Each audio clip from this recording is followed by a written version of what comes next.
안녕하십니까. 또 한 주가 시작이죠. 우리 책 184페이지, 185페이지 한번 펴보세요. 이번 시간부터 권리의 변동이죠.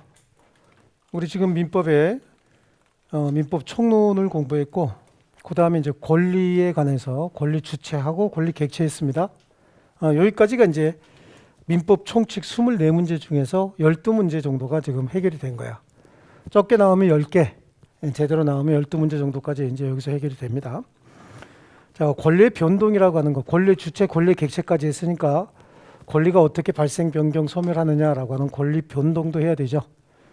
이제 권리 변동은 앞으로 물권도 그렇고 채권도 그렇고 가족권도 그렇고 권리가 변동한다라고 하면 딱 두 가지 원인 중에 한 가지 원인입니다. 그 원인은 법률 행위라고 하는 거, 아니면 법률 행위도 하지 않았는데 권리가 변동이 되려면 법에 이러이러한 상황이 발생을 하면 권리가 이렇게 변경이 된다라고 해서 변동이 된다라고 해서 기재돼 있어야 됩니다. 그래서 그걸 이제 법률 행위와 법률 행위가 아닌 원인이다, 보통 이렇게 얘기하는데, 법률 행위가 아닌 원인 복잡하게 할 필요 없어요. 법률 행위 하지도 않았는데 권리가 변동이 되려면 법률 규정에 있어야 되는 거예요. 아시겠죠? 그래서 법률 규정에 아니면 법률 행위다, 둘 중에 하나예요. 그 중에서 이제 핵심이 법률 행위에 의한 겁니다. 왜냐하면 법률 행위는 자유의 원칙이라는 게 있죠. 법률 행위 자유의 원칙. 체결할 건지 말 건지, 내용은 어떤 걸로 할 건지, 상대방은 누구하고 할 것이며 방식은 어떻게 할 건지라고 하는 체내 상방의 자유가 있잖아요. 그러니까 법률 행위는 그 방식에 따라서, 또 법률 행위 해석에 따라서도 또 결과가 많이 달라져요. 그런데 법률 규정에 의한 권리 변동은 법에 딱 정해진 대로만 권리가 변동이 되고 대체적으로 다 강행 규정이에요. 그래서 법률 규정에 의한 권리 변동은 거의 변수가 없어요. 그래서 많이 다루고 있지 않습니다. 실제로 전부 다 법률 행위에 의한 거예요. 그래서 그쪽에 좀 많이 관심을 가져야 되고, 우리도 지금부터 권리 변동이 법률 행위에 의한 권리 변동과 법률 규정에 의한 권리 변동을 다 공부할 건데, 법률 행위에 의한 것이 10문제 정도가 나오고 법률 규정에 의한 게 2문제 정도가 나와요. 뒤에 가서 소멸시효요. 거의 잘 많이 다루지 않습니다. 자, 그러면 이제 권리의 변동이라는 게 뭐냐? 권리의 발생, 변경, 소멸.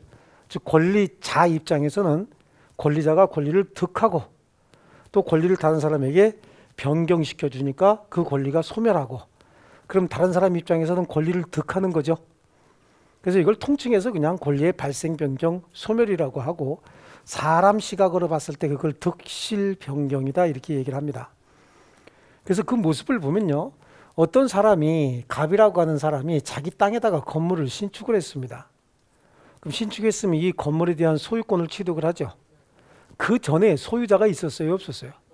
없었습니다. 아무도 없는 상태에서 최초로 권리를 만들어서 취득하는 걸 원시 취득이라고 합니다. 원시의 의미가 뭔지 잘 모르겠다. 근데 그건 제가 가르칠 게 아니죠. 원시의 의미가 뭔지 모르겠다. 그러면 초등학교 선생님을 지금 원망하셔야 돼요. 그 권리를 영원히 죽도록 평생 가지고 있을 수는 없습니다. 어떤 원인에 의해서든지 다른 사람에게 승계가 되죠. 그럼 이 사람은 그 권리를 취득을 하는데 그걸 승계 취득이다라고 얘기를 합니다. 이 권리가 승계되는 모습은 이전적 승계가 있고 설정적 승계가 있습니다. 이 말의 의미는 이전적 승계는 전 권리자의 권리가 하나도 빠짐없이 다 승계가 되는 거예요. 그걸 이전적 승계다라고 하고요. 소유권 가지고 말씀을 드리면 소유자가 가지고 있는 이렇게 세 가지 권능, 사용, 수익, 처분권이죠. 사용, 수익, 처분권이 모두 다 다른 사람에게 이동하면 그걸 이전적 승계라고 합니다. 다 승계하면 또 이럴 수 있어요. 혹시 갑이 가지고 있는 세 가지 권능 중에서 두 가지 사용 수익권만 여기다가 승계시켜 준대요. 그럼 이렇게 된 것 중에서 요거 빼고 요거만 승계받은 거죠. 그럼 이 사람은 원래 권리는 이렇게 줄 수가 없는 거거든요. 근데 이렇게 주려면 하나를 만들어서 줘야 되거든. 그래서 최초로 만든다, 설립한다라고 하잖아요. 만들어서 정해준다라고 해서 이걸 설정적 승계다, 이렇게 얘기하고, 이 설정은 소유자만이 할 수 있어요. 그래서 우리가 쓸 때 이렇게 쓰지만 어떻게 읽는다 그랬어요? 이렇게 쓴다고 얘기를 했죠. 그래서 설정자 그럼 누구야? 소유자, 이렇게 얘기하는데, 이거 국어 전공하신 분들이 반발이 너무 많아서 제가 이걸 못 쓴다고 했죠. 예. 그래, 그래서 설정적 승계다라고 하면 설정자가 누구고 권자가 누구냐. 설정자는 소유자고 이로부터 이 권리를 승계받은 사람. 이거를 권자, 여기는 소유자 이렇게 얘기하죠. 그럼 이 권리를 가진 사람이 자기의 이 사용 수익권을 다른 사람에게 그대로 승계시켜주는 경우 있죠. 그럼 이건 뭘까요? 권리가 다 넘어갔죠. 그럼 이것도 무슨 승계? 이전적 승계지. 세 가지 권리가 다 넘어가는 것도 이전적 승계지만 원래 가지고 있던 권리가 두 개밖에 없어요. 그럼 두 개밖에 없으면 그 두 개의 권리를 다 주는 것도 뭐죠? 이전적 승계인 거예요. 그럼 이제 저당권 한번 설정해 볼게요. 저당권. 여기서 저당권을 설정을 해주면 이 사람이 가지고 있는 권리 중에서 이렇게 생긴 것만 지금 넘어온 거 아니야? 이건 안 넘어왔잖아요. 그럼 저당권자거든요. 저당권자가 피담보 채권과 함께 저당권을 다른 사람에게 양도하는 경우도 있거든요. 그럼 그건 저당권이 설정됐다 그래? 이전됐다 그래? 이전됐다고 하는 거란 말이에요. 그래서 그것도 이전적 승계야. 그럼 여기서 여기를 이렇게 해주는 건 저당권을 설정해 줬다고 하죠. 저당권자가 자신의 저당권을 다른 사람에게 양도하는 걸 저당권이 이전됐다 이렇게 얘기하는 거예요. 이전적 승계, 설정적 승계 이해하셨죠? 그래, 그래서 이전적 승계는 그 원인에 따라서 포괄 승계가 있고 특정 승계가 있는데 이전적 승계는 기본적으로 전 권리자의 권리가 다 넘어오는 거라고 얘기했죠. 근데 전 권리자의 권리뿐만 아니라 기타 제한, 의무까지 다 승계되는 걸 하나도 빠짐없이 다 승계되는 걸 포괄 승계라고 해요. 근데 전 권리자의 권리를 모두 승계하면서 자기가 승계하고 싶은 의무 제한이 있으면 그거는 딱 정해서 자기가 특별히 이건 내가 승계하겠다라고 할 수 있으면 그걸 특정 승계다. 이건 이제 언어적 감각만 가지고도 좀 이해할 수 있죠, 이건. 그래. 포괄 승계는 대체적으로 상속 아니면 합병이에요. 회사가 결합하는 거. A 회사와 B 회사가 서로 결합이 돼서 어떤 회사가 됐대요. 우리 전에는 주택공사와 토지공사가 별도로 있었죠. 근데 토지주택공사로 합쳐졌잖아요. 합쳐지고 나니까 주택공사가 가지고 있던 권리, 의무, 재산, 토지공사가 가지고 있던 권리, 의무, 재산이 다 합쳐져서 토지주택공사께 돼버리잖아요. 그게 회사의 합병이거든요. 예, 이런 경우 이걸 포괄승계다. 그래서 포괄승계는 이제 이 합병이라고 하는 거 이따만 아시면 되고 대체적으로 시험에 물어보면 다 상속이에요. 근데 상속은 구체적으로 공부할 게 없어요. 그냥 우리 시험 범위 내에서는 상속이라고 하는 게 나왔다. 그럼 피상속인과 상속인은 같은 사람이다 라고 이해하시면 거의 답이 풀려요. 만약에 주관식 문제를 풀면서 피상속인과 상속인은 같은 사람이다. 그러면 시험지 찢어집니다. 채점도 안 돼요. 근데 우린 객관식 시험이잖아요. 객관식 시험에서는 그냥 상속인과 피상속인은 권리, 의무, 하자, 제한이 완벽히 똑같거든요. 그러니까 거진 한 1% 정도를 제외하고는 상속인과 피상속인은 똑같은 사람이다. 그러면 갑이 가지고 있던 권리를 갑이 사망하면서 을이 승계받았다. 그럼 처음부터 을이었다. 그리고 풀면 무조건 풀려요. 이거는. 여기서 상속을 받아갖고 애비고 아들인데 뭐 이런 생각하면은 그냥 바로 틀리는 겁니다. 그건. 그러니까 처음부터 누구였다? 을이었다. 이건 객관식 시험을 이렇게 공부하는 거예요. 여러분은 주관식이 없잖아요. 민법에요. 그렇죠? 아직도 몰라요? 그 정도는 알죠? 네, 그러니까 그냥 이렇게 풀면 되는 거야. 그 특정 승계는 그러니까 매매하면서 이 부동산에 혹시 저당권이 5억짜리가 붙어 있다는 거예요. 매매 대금은 10억인데. 그럼 이제 매매가 특정 승계의 가장 대표적인 형태거든요. 매매 교환이. 그럼 10억을 다 주고 저당권 말소시켜라. 그리고 내가 10억을 다 주고 소유권을 깨끗한 상태에서 승계할 수도 있지만 야, 그 저당권 내가 승계할게. 그럼 내가 5억만 주고 네가 변제해야 될 채무 저당권 내가 승계하겠다. 그럴 수 있죠. 콕 찍어서 승계한다라고 해서 예, 특정 승계 이렇게 얘기를 하는 겁니다. 자, 요거는 보면은요. 결국은 뭐야? 이전적 승계는 소유자가 바뀌는 거죠. 갑이 가지고 있던 물건을 을에게 싹 다 줬다는 거예요. 소유권을. 그럴 수 있지 않습니까? 이게 이제 소유자가 바뀐다라고 해서 이걸 주체의 변경이다. 또 이렇게도 볼 수 있어요. 사망을 해도 마찬가지고요. 그죠? 그럼 이제 설정적 승계는 볼게요. 설정적 승계는 얘가 가지고 있던 세 가지 권리 중에서 두 개만 준다든지 하나만 정해서 주는 거 아닙니까? 이게 설정적 승계거든요. 이 제한 물건은 우리 소지, 전지, 저질, 유점 중에서 제한 물건, 용익 물건 있었죠? 담보 물건 있었지 않습니까? 용익 물건, 담보 물건. 요거 설정해 주는 걸 얘기하는 건데 그럼 용익 물건이나 이 담보 물건을 설정을 해주면은 권리자가 가지고 있던 세 가지 권리 중에서 두 개 설정해주면 요거 하나만 남죠. 그렇지 않습니까? 아니면 요 가지고 있던 권리 중에서 저당권만 설정해줬다. 그럼 얘한테 두 개가 남지 않습니까? 그러니까 권리가 수적으로 양쪽으로 바뀌고 있죠. 이건 권리 변경적 차원에서 봤을 때는 수량적 변경이다. 이렇게 얘기를 합니다. 이 부분이 조금 여러분을 헷갈리게 할 겁니다. 그렇게 해서 이 권리가 일로 승계가 되면 얘 권리는 소멸하죠. 그 소멸의 형태도 절대적 소멸이 있고, 집중하셔야 됩니다. 절대적 소멸이 있고 상대적 소멸이 있다라고 하는 거예요. 절대적 소멸은요, 소멸했던 권리가 다시 회복될 가능성이 없는 거예요. 상대적 소멸의 경우에는 소멸했던 권리가 회복될 가능성이 존재하고 있죠. 그럼 매매계약을 했대요. 그래서 소유권 이전 등기 해줬답니다. 그럼 매매계약하고 소유권 이전 등기가 됐으면 나중에 채무 불이행 등을 이유로 매매계약이 해제가 되거나 사기나 강박, 착오 등을 이유로 매매계약이 취소가 되면 이전됐던 소유권은 전 소유자에게 자동적으로 되돌아와 버려요. 그럼 소멸했던 권리가 다시 부활되는 거 아니겠습니까? 그런 거를 상대적 소멸이라고 하고요. 절대적 소멸은요, 건물이 멸실돼 버렸대요. 그럼 그 건물 위에 존재하던 소유권은 소멸하죠. 다시 회복이 됩니까? 똑같은 형태로 다시 지었다. 그럼 소멸했던 소유권이 다시 살아난 거야? 새로운 소유권이 생긴 거야? 새로운 소유권이 생긴 거거든요. 이런 걸 절대적 소멸이다. 이렇게 얘기를 합니다. 그리고 이제 변경이 되는 거. 조금 아까 얘기했듯이 이전적 승계의 경우에는 권리의 주체가 바뀌잖아요. 그렇죠? 그 다음에 조금 여기서처럼 제한물권을 설정한다라고 하면 권리의 내용이 바뀌는 거예요. 그 권리 내용의 변경은 양적 변경이 있고 질적 변경이 있다. 이렇게 얘기를 합니다. 권리의 양이 바뀌는 거 제한물권 설정을 해주잖아요. 제한물권 설정해줘서 용익물권 설정해주니까 소유자에게 하나 남았다가 용익물권이 소멸하니까 다시 권리가 3개가 되죠. 담보물권 설정해주면 소유자에게 권리가 2개 남았다가 담보물권이 소멸하게 되면 3개가 되지 않습니까? 그러니까 양적 변경, 이걸 수량적 변경이라고도 합니다. 양적 변경과 수량적 변경이 같은 말이다라고 하는 거는 설명을 해야 안 해도 되는 거죠. 예, 가끔 두려워요. 설명 이거 해야 되나 말아야 되나. 그죠? 자, 그다음에 이제 작용의 변경이라고 하는 게 있어요. 저당권의 순위 승진인데 이 저당권 순위 승진을 왜 작용의 변경이라고 하냐면 요거 이렇게 해서 이제 이건 좀 설명할 게 많이 있습니다. 1번부터 시작해서 갑이 소유자라고 하고요. 두 번째 을이 저당권자, 세 번째 병이 전세권자, 네 번째 정이 저당권자, 다섯 번째 A가 전세권자. 이 전세권이라고 하는 건 부동산 일부에도 설정할 수 있다고 했잖아요. 그러니까 이제 부동산 일부에도 전세권 겁나게 설정했나 봐요.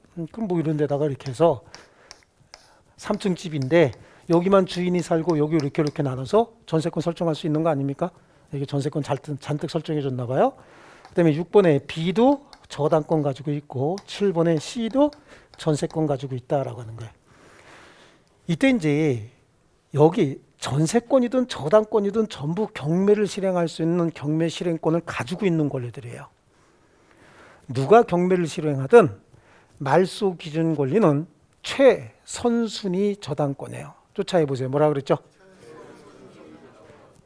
제가 언제 최선순위 저당권 그랬어요. 최선순위라고 했죠. 이런 거 하나라도 좀 쫓아해야 강조를 하는 게 딱 있잖아. 최선순위 저당권이에요. 아시겠죠? 예, 뭐라고요? 예, 그래요. 최선순위 저당권이 말소 기준 권리예요. 말소 기준 권리 해보세요. 그럼 누가 경매를 실행하든 최선순위 저당권 어디 있어요? 여기 있죠, 여기.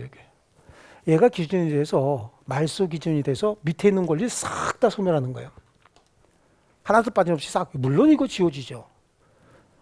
그래서 경매를 실행하게 되면 싹 다 소멸하는데 이 전세권자 이 사람 진짜 전세권 들어와갖고 몇 년 동안 그렇게 고생하면서 겨우 사업 기반 잡았는데 경매 실행으로 이거 날라간대. 속이 뒤집히죠. 내가 여기다가 투자한 시설비가 얼마고 광고비가 얼마인데 이거 나간다. 그 가만히 보니까 이 저당권의 피담보 채권이 2천만 원밖에 안 남았네. 다 갚았네. 그럼 경매 실행할 때 얘가 경매를 실행하도 얘가 기준 권리라고 했잖아요. 누가 경매를 실행하든 항상 경매 실행은 얘가 안 해. 우리 시험에는. 얘가 하면 뒤에 거 다 소멸한다는 거 다 알거든요. 그러니까 얘가 경멸 실행하는 거야. 후순위가. 그럼 얘가 기준이냐 얘가 기준이냐 이게 헷갈리거든요. 헷갈릴 거 하나도 없는데 출제 교수들은 헷갈린다고 생각을 한다고. 근데 지금은 괜찮은데 여러분들 실제로 또 문제 풀 때 보면 헷갈려. 얘가 경매 청구했다. 얘 소멸하니 안 하니 이런 게 또 헷갈린다고. 어쨌든 얘가 경매 신청했다고 할게요. 그래도 얘가 말소 기준 권리라고 했죠. 근데 얘 보니까 이거 피담보 채권이 2천만 원밖에 안 남았어요. 그럼 어떻게 하는 거야? 말소 기준 권리 없애버리는 거죠. 대위 변제해버리는 거예요. 대신해서 변제한다. 이 저당권이 살아있느냐 안 살아있느냐에 따라서 이해관계 엄청나게 크게 작용하는 애예요. 왜냐하면 이게 피담보 채권이 변제로 소멸하면 저당권은 조용히 혼자만 사라지는 거야. 변제로 소멸하면.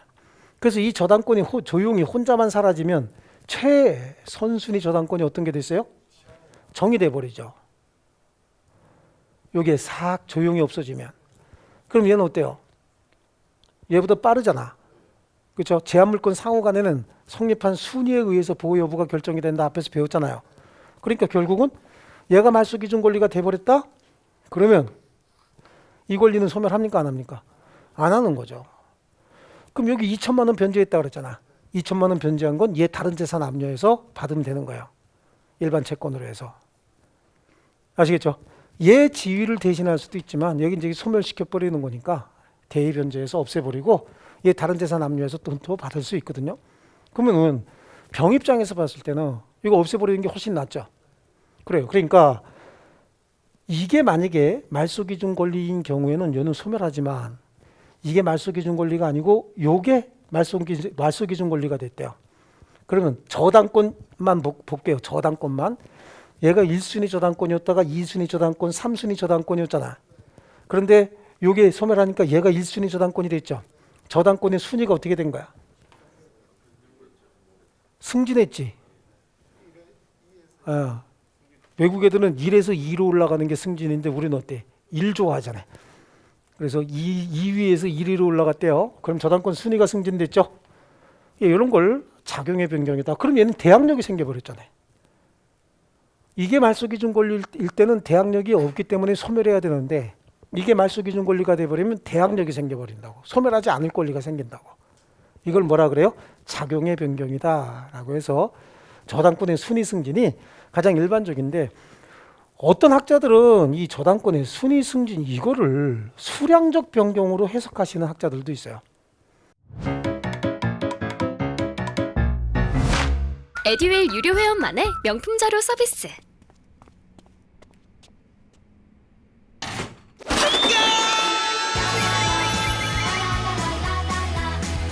고퀄리티 명품 자료의 혜택.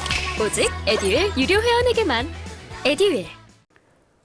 그리고 이제 국가고시에 한번 나왔다고 요거만 가지고 또 광분하는 선생들이 있어. 모의고사에 내고. 그때도 말이 굉장히 많았었어요. 말이 많아가지고 이거 답을 해야 되냐 말아야 되냐 그러는데 소송하는 공인중개사 시험에 나왔으면 아마 분명히 소송부터 갖고 난리가 났을 텐데 공인중개사 시험이 아니라 다른 우리보다 인원이 적은 시험에 한번 나온 적이 있어요. 그래 놓고 나니까 아무도 소송 안 한 거야. 소송 안 해서 그냥 넘어간 거지. 이건 소수학자들이 그렇게 얘기하는 이유가 저당권의 순위 승진이라고 하는 건 지금 저당권이 하나, 둘, 세 개 있다가 하나가 소멸했다는 얘기잖아요.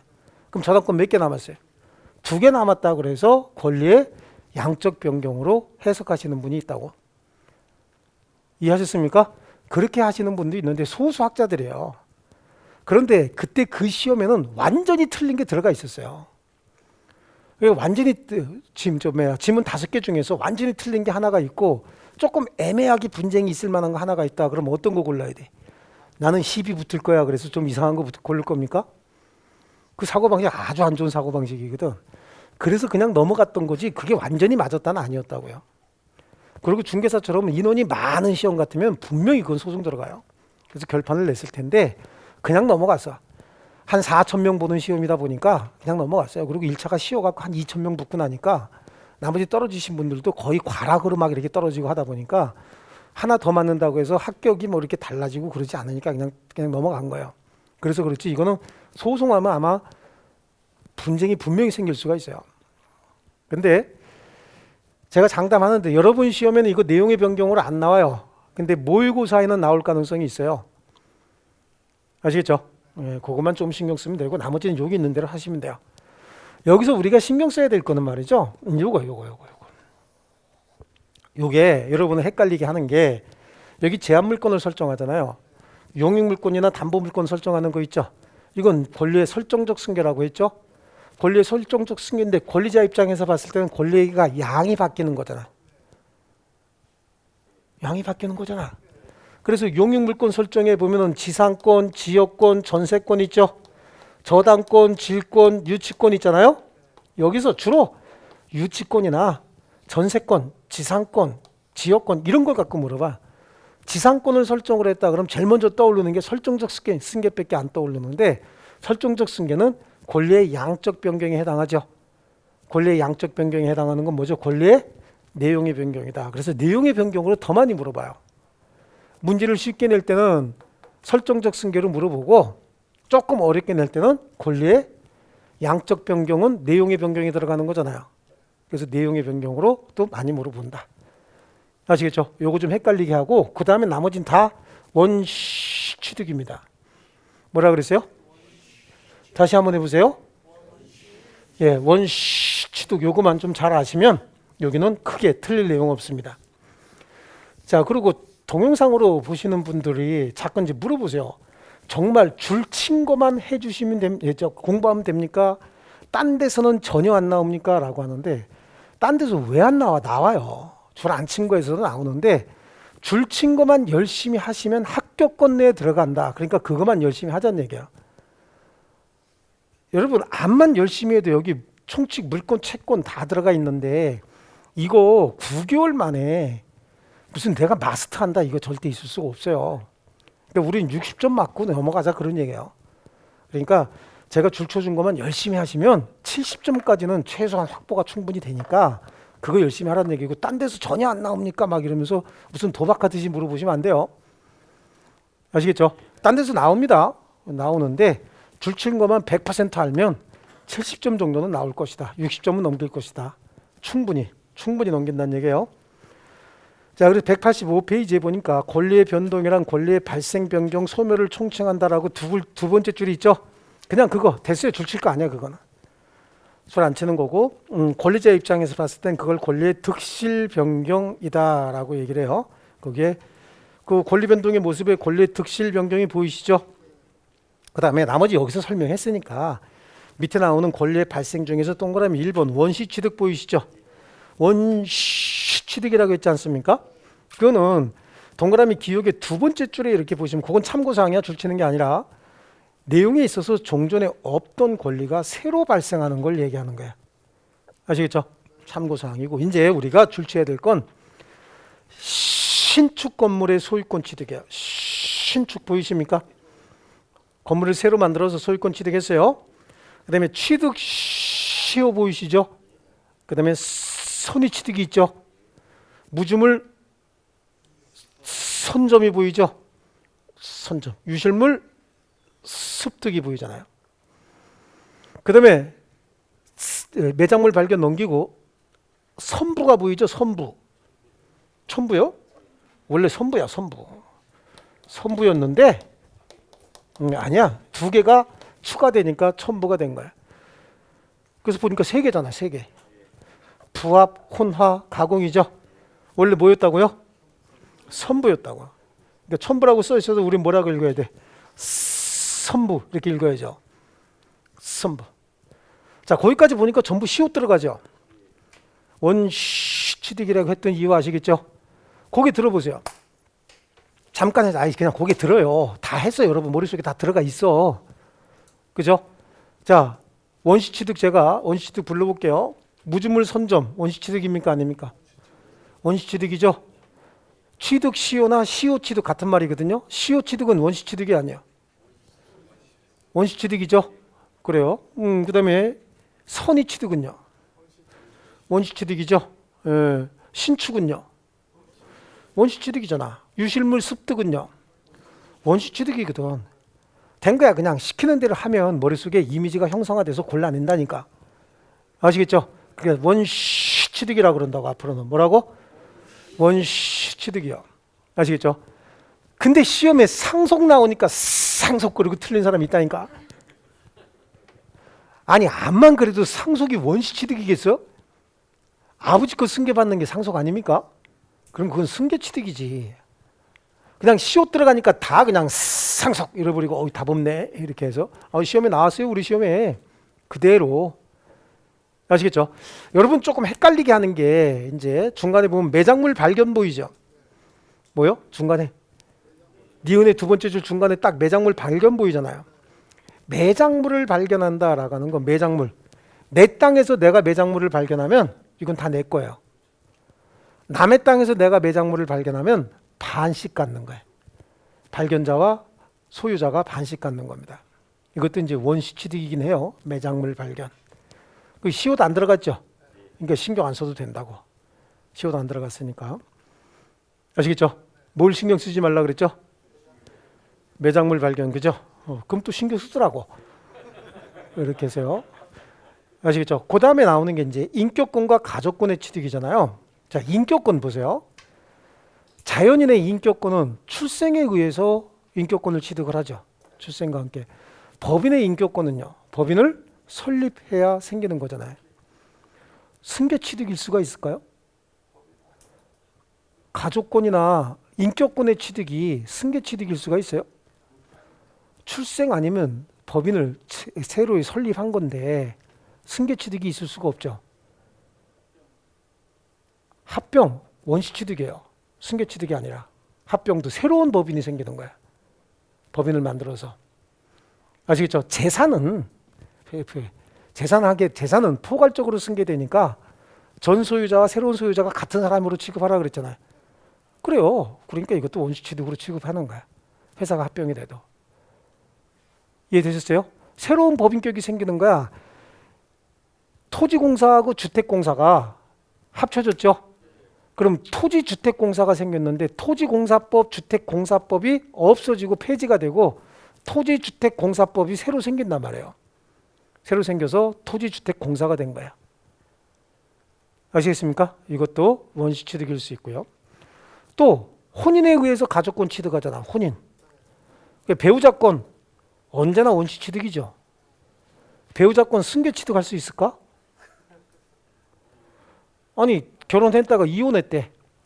이혼해서 새로운 배우자하고 결혼했대. 그러면 전 배우자의 배우자권을 승계 취득해 더럽게? 그런 거 아니죠? 예, 그래. 항상 새로운 혼인이 있었기 때문에 새로운 배우자가 되는 거예요. 아시겠죠? 그래서 가족권, 인격권 이런 것들은 언제나 원시취득이에요. 이거는 무슨 설명이 필요 없는 겁니다. 그 다음에 매매로 인한 채권 취득인데 요게 조금 이해하기가 어렵죠. 나머지는 시 갖다 붙이면 되는 거고 매매로 인한 채권 취득 시험 내면은 여기서 여러분들이 다 골탕 먹는 건데 매매로 인한 채권 취득은 한번 볼게요. 매매로 인한 채권 취득은 이거 나하고 매매계약 체결했으면 내가 여러분한테 팔기로 했으면 나는 매도인이고 여러분이 매수인이잖아요. 그럼 여러분은 나한테 목적물의 인도 청구권이 생기는 거예요. 뭐 했기 때문에? 매매했기 때문에 인도 청구권이 생기죠. 그럼 나는 여러분한테 대금 청구권이 생기죠. 왜?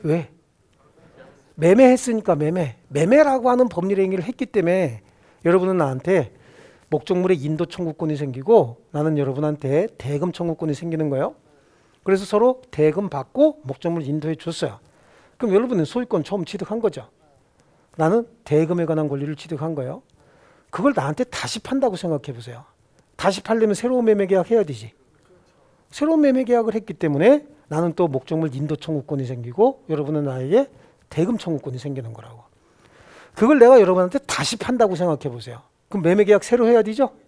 예. 항상 매매로 인한 채권 취득은 소유권 이전 등기 청구권, 그다음에 대금 청구권을 채권 취득이라고 하는데 그 채권 취득은 새로운 매매 계약을 다시 했기 때문에 생기는 거예요.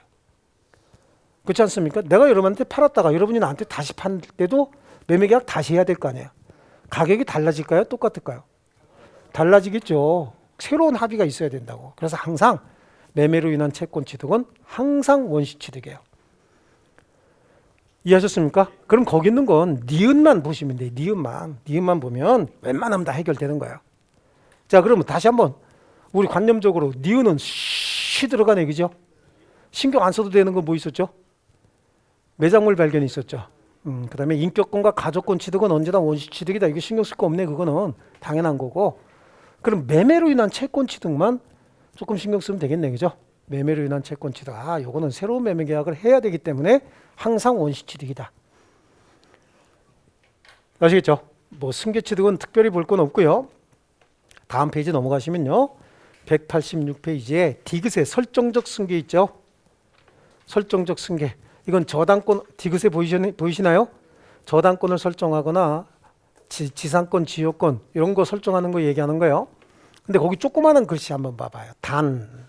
보이세요? 단. 찾았어요? 거기 보니까 제한물권자가 자신의 제한물권을 제3자에게 양도하는 형태의 승계는 뭐라 그랬어요? 이건 이전적 승계죠. 됐죠? 그 다음에 권리의 변경에 내용의 변경 보이시죠? 내용의. 그래서 질적 변경, 물건의 인도를 목적으로 하는 급부 청구권이 이행불능으로 손해배상 청구권으로 바뀐다라고 하는데, 자, 그거 지금 설명 안 한 거거든. 자, 이렇게 생긴 도자기가 있다는 거야. 이렇게 생긴 도자기가 있대요. 여기 고려청자라고 써 있대. 이거 고려청자요? 아니요. 에? 고려청자 맞죠? 고려청자라고 써 있으면 고려청자지. 진품이야, 가품이야? 딱 봐도 가품이지. 고려시대 때 무슨 한글이 있겠어. 그죠? 가짜일 거야. 그런데 아주 특이하게 고려시대에 어떻게 문양을 넣다 보니까 이렇게 넣어줬다는 거예요. 진짜인데. 와, 이거는 가격이 엄청나겠죠, 이렇게 되면요. 그런데 이게 이제 시가가 1억짜리, 1억. 시가가 1억짜리인데 매수인이 가서 막 떼굴떼굴 굴러가면서 3개월 동안 떼굴떼굴 굴러가면서 통 사정을 해서 8천만 원에 산 거야. 매매 계약을 했어요. 3개월 동안 떼굴떼굴 굴릴만 하네, 그죠? 8천만 원 깎은 거예요. 깎아서 아, 이걸 그냥 들고 가려니까 이렇게 이게 자꾸 들고 가려니까 굉장히 불안하네. 그래서 조금만 돈 다 줬어요. 조금만 갖고 계세요. 그러고 가서 이렇게 된 금속재 상자를 하나 맞춰 갖고 온 거예요. 맞춰 갖고 와서 거기다 집어넣으려고, 아, 상자 갖고 왔어요. 그리고 들어가니까 매도인이 들고 네, 그리고 갖고 다 넘어져 갖고 깨트려 버렸어요. 왕창 깨져버린 거예요. 돈 다 줬다 그랬잖아요. 그럼 물건의 급부 청구권이 이행 불능이 돼 버렸죠. 깨진 거라도 가져갈 거요? 여러분이 매수인이면 어떻게 뭐 순간 접착제로 어떻게 해결 안 될까, 이런 거 택도 없는 소리죠. 그러면 어떻게 해야 돼? 돈 달라고 해야 될 거 아니야. 손해배상 청구해야 될 거 아닙니까? 물건의 급부 청구권이 채무자의 규칙 사유로 인해서 이행 불능이 돼 버렸네요. 그럼 물건 달라고 못 하니까 이제 손해배상 청구해야 될 거 아니야. 그 손해배상 청구할 때 얼마 청구할 거냐라고 하는 거예요. 그래서 여러분 한 2억 청구한다고 지난번에 잠깐 얘기해서 그랬죠. 네. 이걸 뭐 8천 줬으니까 8천이요. 이거 거지되는 지름길이야. 아시겠죠? 네, 이게 최소한도 1억짜리고 혹시 이제 특별 손해라는 게 있어요. 이건 이제 일반적인 손해고, 특별 손해 같은 경우는 내가 여기서 이 물건을 1억 5천에 다른 사람에게 팔기로 계약이 돼 있었다. 그럼 이 기본적인 손해가 1억 5천인 거예요. 특별 손해. 근데 그 사실을 얘가 알았거나 알 수 있었으면 이건 당연히 청구할 수 있는 거고, 알았거나 알 수 있었던 사정이 없으면 기본적인 손해만 청구할 수 있고, 거기다가 내가 받았던 심적 고통 같은 거 있죠. 이거 박스 맞춰 갖고 오느냐고 지출한 손해 있잖아요. 이런 것들 다 포함해서 청구하는 거예요. 아시겠죠? 결국은 물건을 달랠 권리가 손해배상 청구권으로 바뀌었잖아요. 손해배상 청구권을 세 글자로 하면 돈 내놔야. 뭐라고? 돈 내놔. 손해배상 청구권 세 글자로 뭐예요? 그러면 다 뭐 손배청 그러는데, 그 초등학교 때 물어보는 얘기고, 우리 민법에서 뭐라고? 돈 내놔. 그러니까 물건으로 달랠 권리가 돈으로 달랠 권리로 바뀌었죠. 이걸 권리의 뭐라 그래? 질적 변경이다, 이렇게 얘기하는 거예요. 아시겠죠? 딱 하나야. 그러니까 물건의 급부 청구권이 이행 불능으로 인해서 손해배상 청구권으로 바뀌는 걸 권리의 질적 변경이다, 이렇게 얘기를 합니다. 아시겠죠? 그래서 기억에 있는 내용 하나 줄 치시면 돼요. 첫 번째 줄부터 두 번째 줄 앞부분까지, 거기까지 줄 좀 쳐놓으시고, 그 다음에 니은에 있는 양적 변경 설명 다 한 거야. 양적 변경 두 번째 줄, 제한물권 설정에 의한 소유권 내용의 감소 또는 제한물권 소멸에 의한 소유권의 원상태로의 회복. 그 다음에 양적 변경을 소수 학자들이 저당권의 순위 승진도 양적 변경으로 보는 학자들이 있다 그랬죠. 거기다가 가로 열고 저당권의 순위 승진을 하나 써 놓으실게요. 옆에다가. 저당권의 순위 승진 이렇게 써 놓을게요. 자, 그 다음에 동그라미 3번에 보니까 저당권의 순위 승진 8글자. 그 다음에 작용의 변경 동그라미 3번 보이시죠? 작용의 변경에 가장 일반적인 게 저당권의 순위 승진. 저당권의 순위가 승진되면 없던 대항력이 생기는 거잖아요. 이게 전세권이 그죠? 그래서 저당권의 순위 승진이라고 하고 부동산 임차권을 등기하게 되면 임차권은 채권이거든요. 근데 채권인데도 등기하는 제도를 마련해 놨어요. 부동산 임차권이 등기가 되면 대항력이 생겨버려요. 그래서 이것도 작용이 변경이 됐다라고 해서 대표적인 형태 두 개입니다.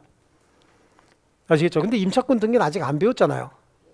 그러니까 임차권 등기는 좀 어렵다고 그냥 보고 임차권도 어떻게 할 수 있다? 등기할 수 있다. 임차인을 보호하기 위한 제도예요. 여러분 주택임대차보호법은 알아요? 주택임대차보호법은 하도 우리 주변에 일상에서 많이 봐갖고 알잖아요. 주택임차인이 보증금을 보호하기 위해서 전입신고하고 동사무소 가서 확정일자 받잖아요. 그러면은 후순위 저당권보다 먼저 보증금 보호받는 거 있죠? 이런 제도가 주택임대차보호법에 있고 주택임대차보호법에 의하지 않더라도 민법상 보증금 보호하기 위해서 또 임대차 존속기간 보호하기 위해서 임차권 등기하는 제도가 있어요. 이게 이제 주택임대차보호법이 생기고 나니까 그러니까 어떻게 주택임대차보호법보다 민법이 훨씬 더 약한 모습을 보이니까 민법이 여기에 맞춰서 이렇게 개정이 되는 거예요. 대등한 효력을 주기 위해서. 아시겠죠? 그래서 임차권도 등기하는 제도가 있고 뭐 소멸은 크게 보실 건 없습니다. 자, 다음 페이지도 권리변동의 원인이 보이시죠? 187페이지로 갑니다. 권리변동의 원인은 법률 행위 아니면 법률 규정이라고 했지 않습니까? 이 법률 행위나 법률 규정을 합쳐서 법률 요건이라고 불러요.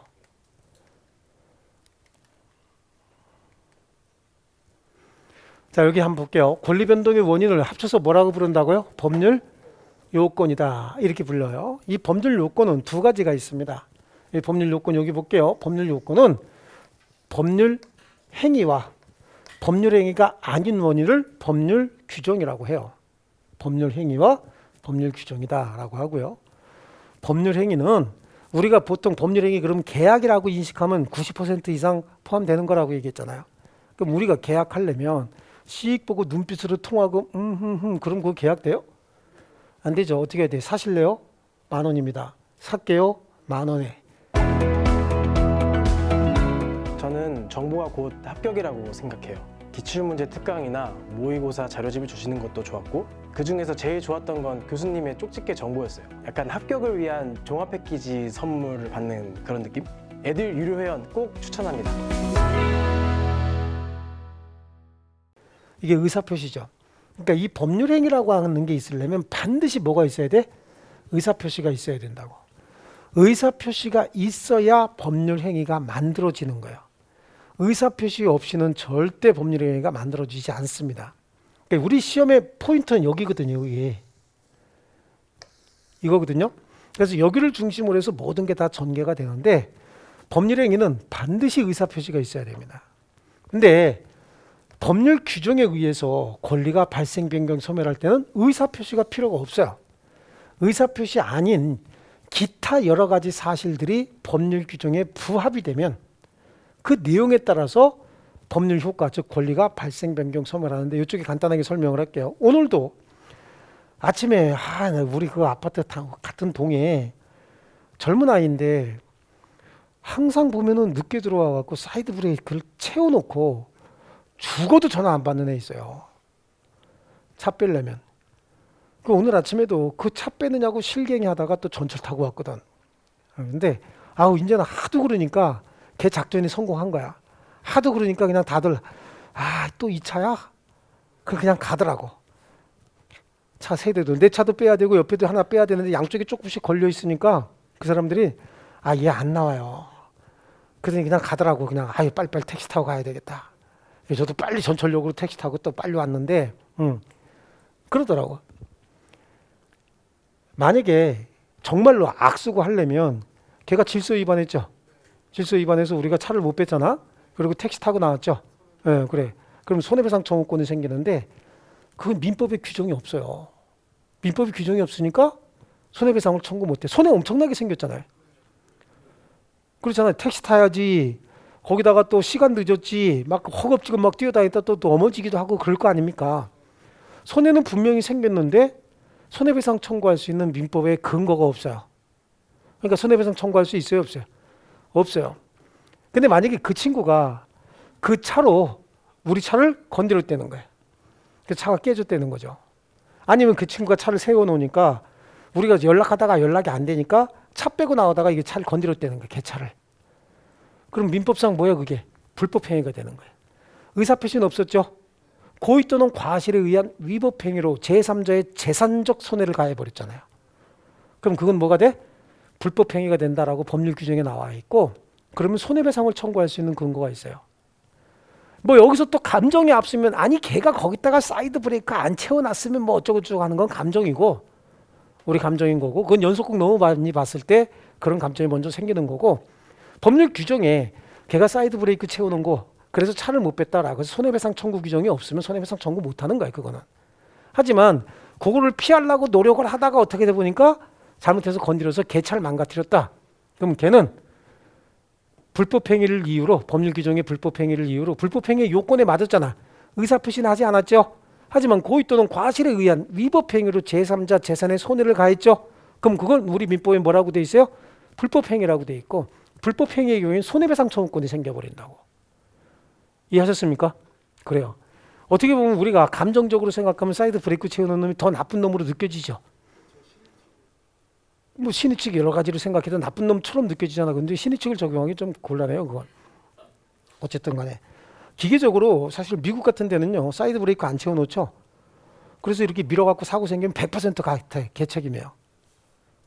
사이드 브레이크 안 채워놓은 사람 책임에 100% 무조건. 그래서 걔네들은요. 서양의 아이들은 수입차들은 중립 정차가 없어요. 중립 주차가 없어요. 외제차들은 전부 다. 그건 좀 사고 나면 무조건 책임져야 되기 때문에. 그게 한국의 특수한 현상인 거야. 주차장이 좁은 이 한국의 특수한 현상이죠. 자, 어쨌든 법률 규정이 없으면 손해배상 청구권이 안 생기지만 법률 규정에 있으면 손해배상 청구권이 생긴다고. 하는 짓이 벌써 몇 년 살면서 나이도 이제 한 31~2살 됐나? 근데 그 부부가 이렇게 어쩌면 세트로 그런지 몰라. 그러니까 사는지 모르겠는데 둘 다 그렇게 싸가지가 없어요. 문 두들기면 왜 두들기냐는 거야. 그래서 차 좀 빼달라고. 그러면 악쓰고 덤벼요. 악쓰고 덤비니까 경비원도 안 올라가려 그래. 참 근데 우리도 하도 그러니까 이제 미안해서 얘기는 못 하겠다고. 그죠? 그걸 어떻게 관리규약으로 집어넣자라고 했더니 관리규약으로 또 집어넣기도 좀 보통 좀 힘든 건 아니에요, 사실은.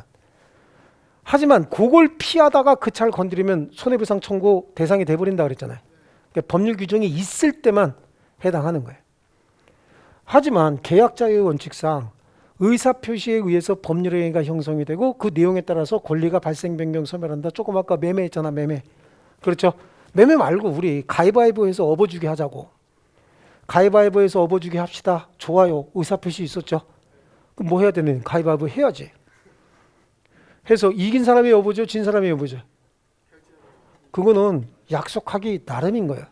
진 사람이 업어주자 그럼 진 사람이 업어주는 거고 이긴 사람이 업어주자 그럼 이긴 사람이 업어주는 거예요. 가위바위보 하고 결정한다 그랬어요? 안 하고 결정한다 그랬어요? 그것도 다 하고 난 다음에 결정해도 되고 하기 전에 결정해도 되고 계약자의 원칙에 따라서 다 결정이 되는 거야. 근데 아무 얘기 없이 가위바위보 해서 업어주기로 하자라고 했다는 거야. 아무 얘기 없이 가위바위보해서 업어주기로 했다라고 해서 가위바위보 해서 한 사람은 이겼고 한 사람은 졌다. 아무 얘기 없으면 우리가 보통 어때? 진 사람이 업어주는 거 아니야? 그때는 그냥 진 사람이 업어주는 거고. 근데 거기서 또 소송이 붙는다? 그럼 소송이 붙으면 판사가 법률 규정에도 없잖아. 법률 규정에도 없죠? 어디 약속한 것도 없고 법률 규정에도 없는데 그럼 누가 업어줘야 되느냐라고 하는 거. 그러니까 그게 뭐예요? 조리. 그게 무슨 사실인 관습이요. 조리야, 조리. 그걸 조리라고 한다고. 그러니까 조리는 조금 아까 말씀드린 것처럼 사실인 관습도 조리가 될 수 있는 거야. 세상의 모든 사물의 근본 이치가 조리가 되는 겁니다. 일종의 신의칙. 그렇지 않습니까? 이런 것들이 다 조리가 되는 겁니다. 그렇게 해서 권리가 발생, 변경, 소멸하기도 하는 거예요. 아시겠죠? 자, 그럼 이제 설명한 거고 이걸로 그냥 이해하고 끝나면 된 거예요. 이거는 끝나면 되는데 딱 하나만 문장 딱 하나만 암기하셔야 돼요. 여기서 아시겠죠? 법률행위를 중심으로 항상 물어봐요. 법률행위는 하나 이상의 의사표시를 필수 불가결의 요소로 갖는, 의사표시가 요소란 뜻이에요. 권리변동의 원인으로서 법률 요건이다라고 하는 거예요. 자, 여기서부터 볼게요. 여러분이 속으로 한번 해볼게요. 법률행위는 하나 이상의 의사표시를 필수 불가결의 요소로 갖는 권리변동의 원인으로서 법률 요건이다. 요거 한 문장만 알고 계시면 돼요. 아시겠죠? 한번 연습해 보는 거야. 법률행위는 하나 이상의 의사표시를 필수 불가결의 요소로 갖는 권리 변동의 원인으로서 법률 요건이다. 되셨죠? 요거 하나 하시면 돼. 그러니까 이게 지금 의사표시거든요. 청약의 의사표시, 승낙의 의사표시가 있었답니다. 그러면 계약이 성립한 겁니까? 아직 계약이 성립하지 않은 거야. 이건 의사표시만 있었던 거야. 의사표시를 필수 불가결의 요소로 갖는데 계약이 성립하려면 청약과 승낙이 내용도 일치하고 상대방도 일치해야만 법률행위가 성립하는 거예요. 여기서 무슨 얘기하고 싶은 거냐면 의사표시는 곧 법률행위다. 그럼 틀렸죠? 의사표시는 법률행위의 구성 요소라고 했잖아. 조금 아까 제가 한 게 이제 암기가 되면 여기서 응용이 나온다니까. 항상 여러분이 암기한 대로 시험에 절대 안 나와요. 응용해서 나온다고. 그게 민법 시험의 특징인 거야. 아시겠죠? 그럼 의사표시는 법률행위의 구성 요소죠. 그러니까 이걸 내가 그려준 거라니까. 그러니까 의사표시는 곧 법률행위다. 그럼 맞았어? 틀렸어요? 틀렸지. 의사표시는 청약, 승낙 이런 것들이고 청약이 있고 승낙이 있다 그래서 무조건 계약이 된 거예요? 아니잖아. 10,000원에 사실래요? 아니 9,000원에 살래요. 그러면 10,000원에 청약, 9,000원에 승낙 있었다고 해서 계약이 성립한 거예요? 얼마에 성립한 거야? 아니지. 그렇죠? 그러니까 의사표시가 내용도 일치하고 상대방도 일치해야 계약이 성립하는 거고. 그럼 10,000원에 팔게요. 9,000원에 삽니다. 에이 그건 너무했지. 좋아. 그럼 9,500원. 좋아. 그랬대요. 그럼 계약이 성립했잖아요. 얼마에? 9,500원에. 그럼 9,500원짜리 물건 주시오. 9,500원 돈 내놓으시오. 권리가 발생을 했죠. 그렇지 않습니까? 그래. 근데 아이 사놓고 나니까 에이 저쪽에 보니까 8,500원짜리도 있네. 그래서 가갖고 안쪽에 8,500원도 똑같은 거 있는데 우리 계약 해지합시다. 그랬더니 그래 나 딴 데 팔 때 많어. 그리고 계약 해지하기로 했대요. 그럴 수 있죠. 아니면 이럴 수도 있지. 저쪽에 8,500원인데 그랬더니 그럼 나도 8,500원에 줄게. 그럴 수도 있잖아요. 그래요. 그래서 8,500원에 청약하니까 8,500원에 승낙했대. 그럼 또 8,500원의 계약이 바뀌었고 권리가 어떻게 내용이 변경이 돼버렸지. 9,500원에서 얼마로? 8,500원으로.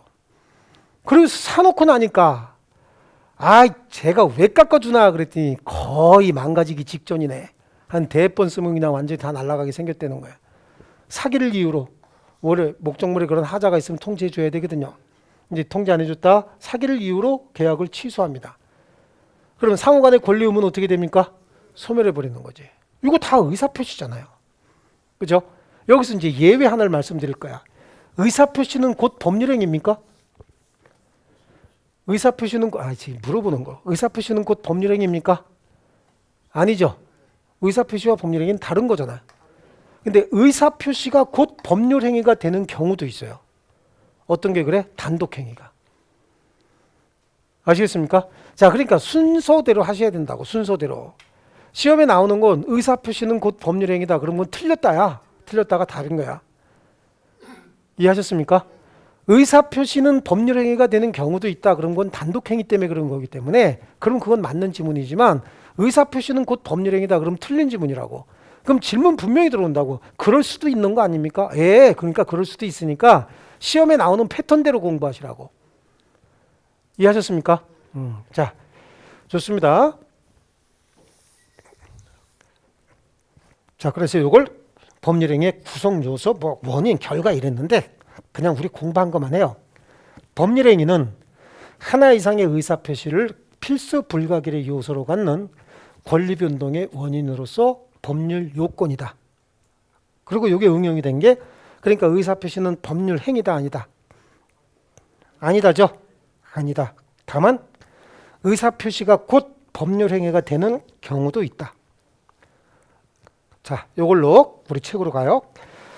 그래서 권리변동의 원인을 법률 요건이라고 하고 법률 요건은 여러 가지 구성 요소를 가지는데 그 구성 요소를 법률 사실이다 이렇게 얘기를 합니다. 그리고 다음 페이지 보시면요. 법률 사실이 굉장히 많이 지금 나와 있죠. 쭉 나와 있지 않습니까? 여기에선 우리가 공부해야 될 건 이제 의사표시 그쪽을 이제 공부해야 되거든요. 의사표시 공부해야 되는데 그 맨 왼쪽부터 한번 보세요. 맨 왼쪽에 용태가 보이죠. 용태 맨 왼쪽 줄에 용태가 보이고 밑에 사건이 보이죠. 여기서 용태는 얼굴 용자 태도 태자요. 그러니까 이 용태는요 사람의 마음속에 어떤 작용이 용태라고 얘기해. 우리가 기분이 좋으면 얼굴빛이 밝아지죠. 기분 나쁘면 어두워지지 않습니까? 이게 어떤 사람의 의식작용이 가미되는 걸 용태라고 합니다. 의식작용, 정신작용 뭐 같은 얘기죠. 의식작용, 정신작용이 있으면 그걸 그래서 나타나는 현상을 용태라고 하고 사람의 의식작용과 전혀 관계없이 발생하는 걸 사건이라고 얘기를 해요. 그러면 우리 법률 사실은 용태 아니면 사건인데 잘 들으세요. 용태 아니면 사건인데 사건부터 해치우자고. 사건은 사람의 의식작용과 전혀 관계없다고 했죠. 예, 그럼 그게 뭐야? 사람이 출생하거나 사망했다는 거야. 사람의 의식작용과 관계없이 발생하는 거죠. 출생, 사망 이런 것들. 그 다음에 시간이 흐른다는 거야. 시간이 흐르는 걸 사람의 의식작용으로 어떻게 할 수 있나요? 없죠. 그래서 이걸 시효 뭐 이런 거. 그 다음에 시험에 나오는 건 부당이득이야. 부당이득. 부당이득 그거 하나 줄쳐놓으시고 그게 사건이다 라고 하는 거야. 부당이득은 법률행위가 무효 내지는 취소가 되면 이행전이면 이행할 필요 없는데 이미 이행한 부분이 있으면 그 이행된 부분을 부당이득이라고 하는 거예요.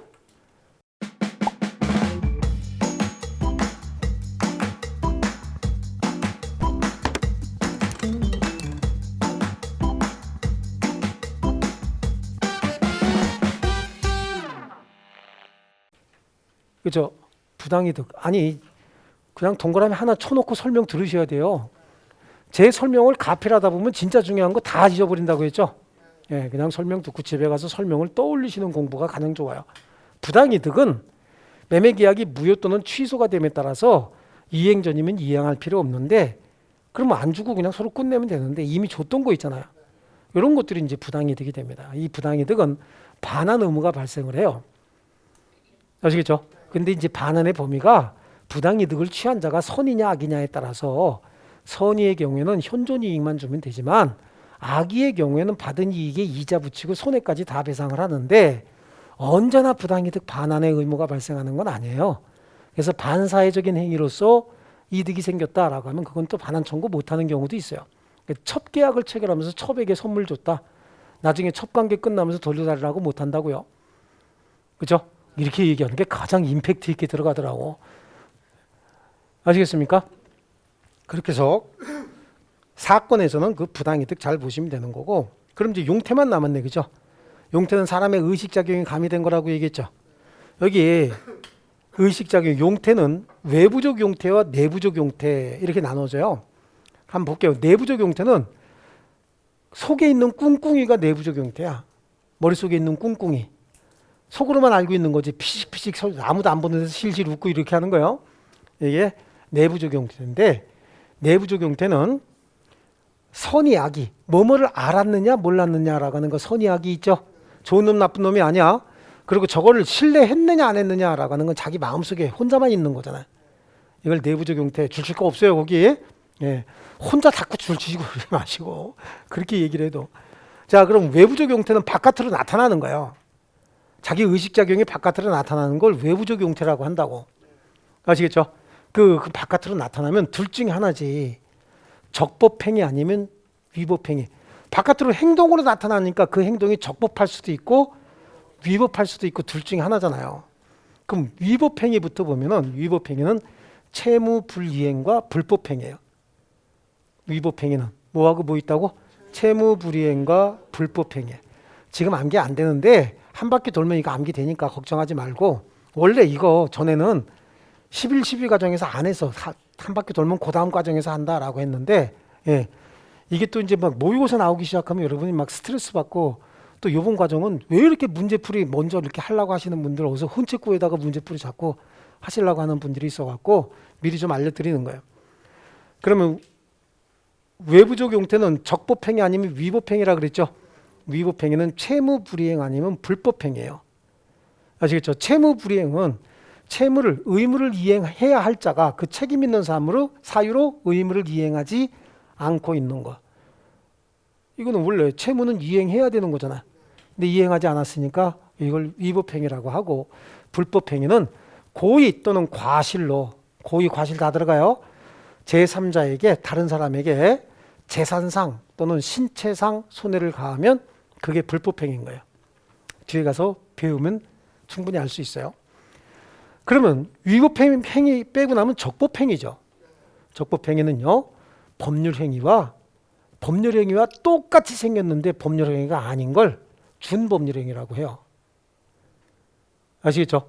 준법률행위라고 하는 건 무슨 행위 그러잖아요. 그럼 그건 준법률행위다. 그럼 법률행위가 아니다. 법률행위면 법률행위라고 하겠지. 준법률행위는 법률행위가 아니에요. 근데 법률행위하고 똑같이 생겼어. 그래서 그걸 준법률행위라고 그냥 갖다 이름을 붙인 거예요. 아시겠죠? 그 다음에 이제 상상력 동원이야. 우리 법률행위는 어떻게 한다 그래서 뭐가 있어야 된다 그랬어요? 의사표시가 있어야 된다 그랬죠? 그럼 법률행위는 의사표시가 몇 개냐? 의사표시가 하나면 단독행위. 의사표시가 두 개면 상호 대립적인 의사표시면 계약. 의사표시가 여러 개가 나타나면 이걸 합동행위 이렇게 얘기하죠. 의사표시가 하나니까 단독행위. 의사표시가 대립적인 의사표시가 두 개가 있으면 이게 계약. 여러 개의 의사표시가 서로 집결하면 이걸 합동행위 이렇게 얘기하는 거예요. 아시겠죠? 그럼 준법률행위는요, 표현행위와 비표현행위, 사실행위가 있거든요. 근데 여러분, 의사표시나 바깥으로 표출되는 표현행위나 똑같아. 하는 행태라든지 뭐 효력 발생식이라든지 이런 건 똑같아. 그런데 의사표시라고 부르고 표현행위라고 불러서 의사표시가 아닌 준법률행위로 나눠버린다고. 여기서 머리가 아프잖아, 그죠?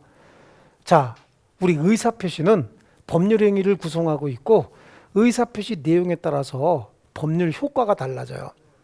자, 아까 제가 얘기했어요. 10,000원에 팔래요? 그랬더니 에이 9,000원에 살래요.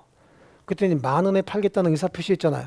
9,000원에 사겠다는 의사표시 있죠. 그건 너무했다 하다가 그럼 9,500원 어때요? 좋아요 그랬어요. 의사표시가 한 서너 번 바뀌는 과정에 9,500원의 권리 의무가 발생을 했죠. 그렇지 않습니까? 이 의사표시는 의사표시 내용에 따라서 그 효과가 다 달라지는데 표현행위는 법에 정해진 법률 효과를 발생시키기 위해서 하는 거예요. 자, 최고 한번 봐봐요. 최고. 미성년자 상대방이, 미성년자와 거래한 상대방이 미성년자 측에, 제한능력자 측에 1년 이상의 유예기간을 정해서 확답을 최고하죠. 그래. 거기에 대해서 정해진 기간 내에 확답을 발하지 아니하면 단독 추인이 가능하면 추인한 것으로 보고 특별 절차가 필요하면 취소한 것으로 본다고 어디 정해놨어요? 법에 정해놨잖아요. 그럼 법에 정해놓은 추인한 것으로 본다, 취소한 것으로 본다라는 결과를 만들어내려면 최고 해야 돼 말아야 돼? 해야 된다고. 그러니까 법에 정해진 효과를 만들어내기 위해서 하는 게 표현행위란 말이에요. 아주 미세하게 다르죠.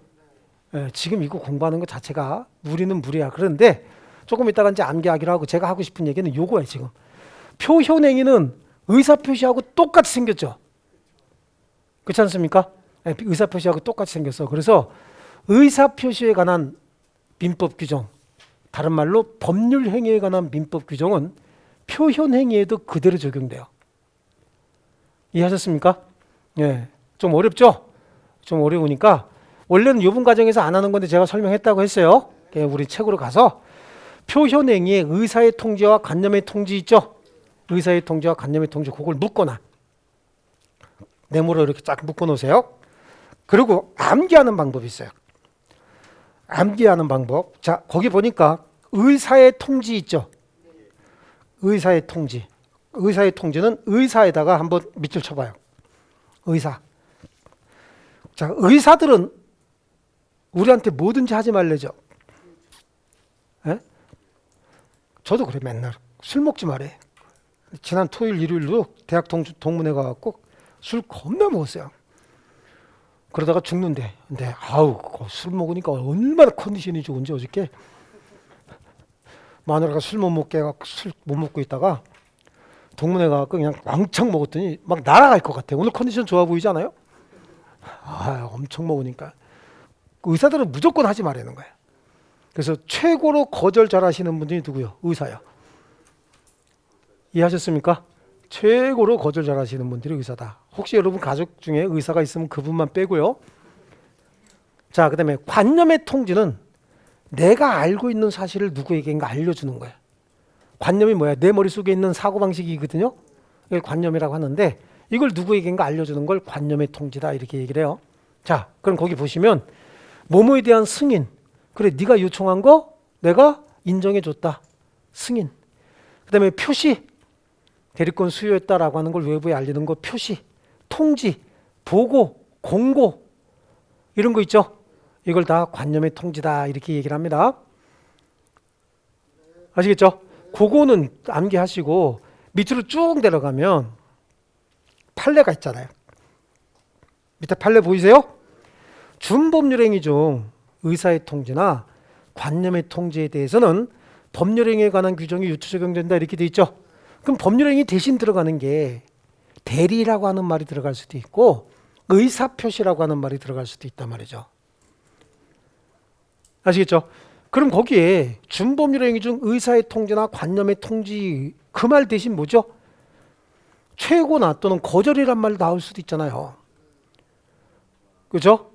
무권대리인 상대방 최고에 대한 최고는 무권대리인이 본인에게 하는 최고는 의사표시에 관한 규정이 유추 적용된다. 그럼 그거 맞는 지문이잖아요. 그렇게 밖에 나올 수도 있는 거예요. 좀 어렵긴 한데 어쨌든 이것도 한 바퀴 돌아가고 나면 여러분들이 어느 정도 인식이 올 겁니다. 그때에 대비해서 지금 의사의 통지와 관념의 통지는 박스로 묶었죠.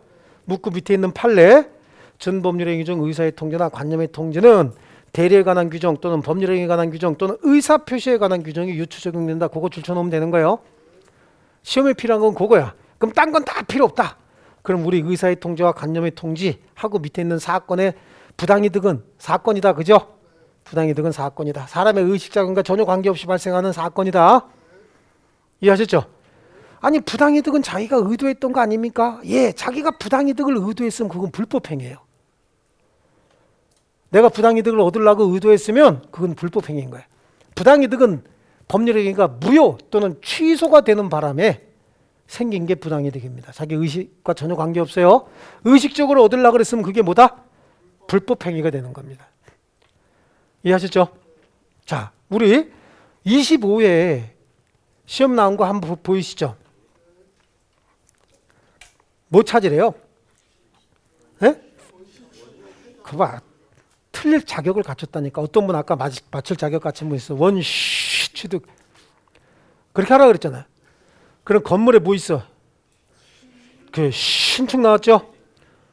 유실물 습득 나왔잖아. 무주물 선점 나왔지. 시키는 대로 하셔야 된다니까. 이까짓 걸 뭘 암기하고 있어. 쉬 갖고 해결하면 되는 걸. 그죠? 부동산 이거 없다. 점유 취득 시효 나왔죠. 여기 골라낼 수 있겠죠? 지금 시험에 나와도. 근저당권 실행을 위한 경매에 의한 또 소유권 취득 이런 사람이 있어요. 시에도 다 나왔대지. 소유권 취득이라고. 거기서 뭐죠? 경매지 경매.